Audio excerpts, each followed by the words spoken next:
Hi, I'm Alex from Net4 and today I'm going to be unboxing the Vuzix Blade 2 smart glasses.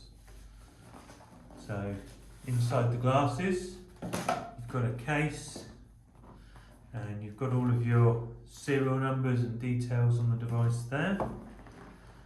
And when you open the box you've got a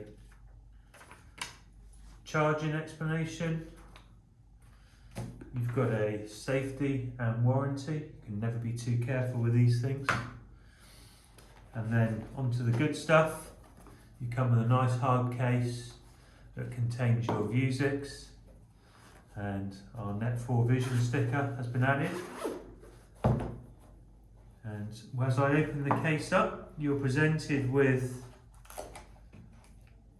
a chargeable battery with a USB and micro USB input. You've got an alternative nose clip, so I'll show you how that all works in a moment.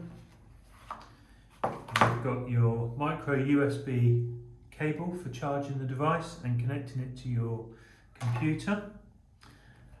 And then you've got the Vuzix Blade 2 smart glasses.